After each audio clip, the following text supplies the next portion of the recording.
अस्सलाम वालेकुम स्टूडेंट्स। आज हम प्यारे बच्चों एक नए चैप्टर का शुरुआत कर रहे हैं, सर्कुलेशन ऑफ बॉडी फ्लूइड्स। पहले हम इसमें देखेंगे why is there need of circulation. Circulation की क्या ज़रूरत होती है। आपको पता है कि हमारी बॉडी में या डिफरेंट ऑर्गन्स की बॉडी में जो सेल्स होते हैं उनको रेगुलरली कॉन्स्टेंटली सप्लाई चाहिए न्यूट्रिएंट्स की और ऑक्सीजन की। किसके लिए? To provide energy for the growth and repair. इसके अलावा जो ये सेल्स होती है ऑर्गेनिजम्स के, वहाँ पे हमेशा due to metabolic activities waste products produce होते हैं, like carbon dioxide, ammonia, urea etcetera. Different types of के वेस्ट प्रोडक्ट्स प्रोड्यूस होते हैं। इन वेस्ट प्रोडक्ट्स को कॉन्स्टेंटली बॉडी से रिमूव करना पड़ता है। अगर इनको रिमूव नहीं किया जाएगा तो ये बॉडी में एक्यूमुलेट हो जाएंगे, which will prove toxic to the body. तो इन रीजंस को मद्देनज़र रख के कि ये constant supply of nutrients, oxygen, constant removal of waste products from the body in order to prevent their accumulation, तो हमारी बॉडी में सर्कुलेशन की ज़रूरत पड़ती है। अगर हम लोअर ऑर्गेनिज्म की बात करेंगे, like one celled, protozoans, amoeba, paramecium, उनकी बात अगर हम करेंगे तो उनकी जो सेल्स होती हैं they are in direct contact with the surrounding water. वो सराउंडिंग वाटर के साथ डायरेक्टली कॉन्टैक्ट में होते हैं, तो वहाँ जो उनका मटेरियल्स, जो एक्सचेंज ऑफ मटेरियल्स वहाँ उन ऑर्गेनिज्म में होता है, वो directly between the cell and the water होता है।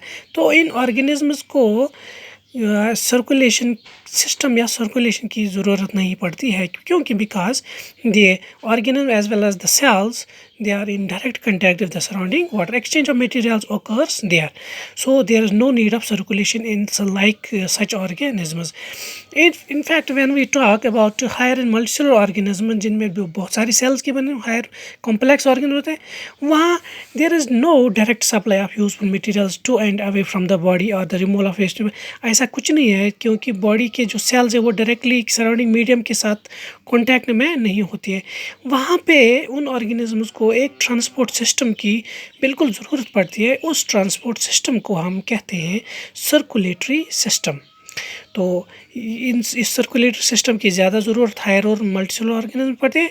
छोटे ऑर्गेनिज्म में, अमोबा, पैरामीशियम में, उसमें उनमें सर्कुलेटरी सिस्टम की ज़रूरत इसलिए नहीं पड़ती है क्योंकि वहाँ पे जो ऑर्गेनिजम्स है, अमोबा है, पैरामीशियम है, वो उनकी जो सेल्स होते हैं, इनफैक्ट वो एक ही सेल के बने होते हैं, तो वो डायरेक्टली कांटेक्ट होते हैं सराउंडिंग वाटर के साथ। वहाँ डायरेक्टली एक्सचेंज ऑफ मटेरियल्स होता है on the base of diffusion.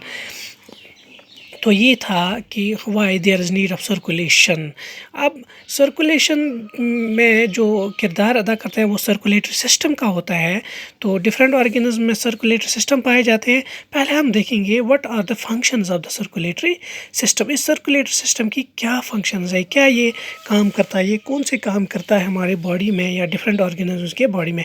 सबसे पहले जो सर्कुलेटरी सिस्टम का काम है वो है ट्रांसपोर्ट ऑफ न्यूट्रिएंट्स। ये न्यूट्रिएंट्स जो डिफरेंट टाइप्स ऑफ के न्यूट्रिएंट्स है, जैसे ग्लूकोज है, अमीनो एसिड्स है, फैटी एसिड्स है, विटामिन्स है, और जो डिफरेंट टाइप्स ऑफ की मिनरल्स है, इन न्यूट्रिएंट्स को ये ट्रांसपोर्ट करता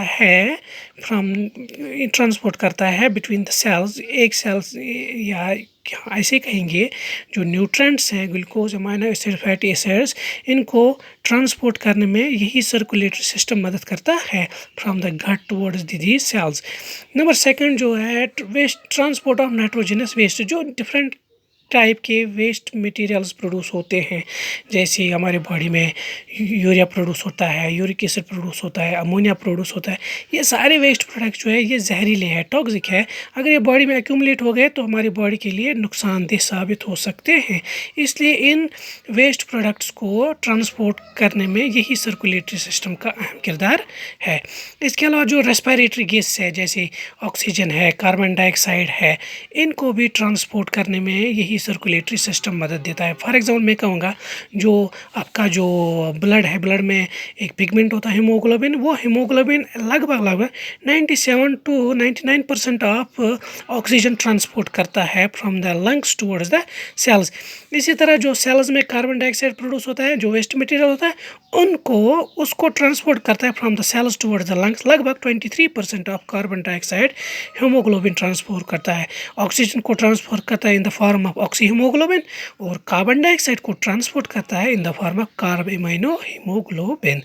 इसी तरह जो हार्मोन्स है, जो एंडोक्राइन ग्लैंड से जो हार्मोन्स सिक्रीट होते हैं, उन हार्मोन्स को from the site of production to the site of action यही ट्रांसपोर्ट सिस्टम या सर्कुलेटरी सिस्टम करता है। इन हार्मोन्स को from the site of production to the target site वहाँ पे पहुँचाना इसी सर्कुलेटरी सिस्टम का काम। यही ब्लड फॉर एग्जांपल जो हमारी बॉडी में है, जो मेन सर्कुलेटरी सिस्टम का एक पार्ट है, तो वो इन हार्मोन्स या इनको इन्फॉर्मेशन मॉलिक्यूल्स कहते हैं, इनको फ्रॉम द प्रोडक्शन साइट से टारगेट साइट तक पहुँचाता है।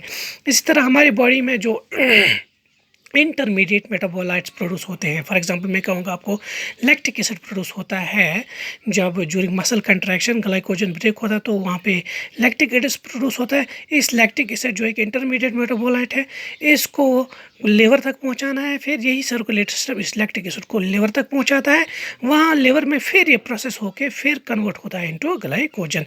इसी तरह जो बॉडी में हीट प्रोड्यूस होती है ज्यूरिंग रेस्पिरेशन, इस हीट को पूरी बॉडी तक ट्रांसफ़र करना, हर एक बॉडी के पार्ट तक ट्रांसफ़र करना, ये भी इसी सर्कुलेटरी सिस्टम का फंक्शन है। और जो वाटर है, कुछ प्रोटॉन्स है, केमिकल सब्सटेंस है, उन in order to have their uniform distribution all over the body, circulatory system का इसमें अहम किरदार है। तो आज हमने देखा need of circulation, functions of circulatory system. इसके आगे हम नेक्स्ट लेक्चर में देखेंगे। होप कि आपने इस लेक्चर को समझा होगा। Thank you for watching.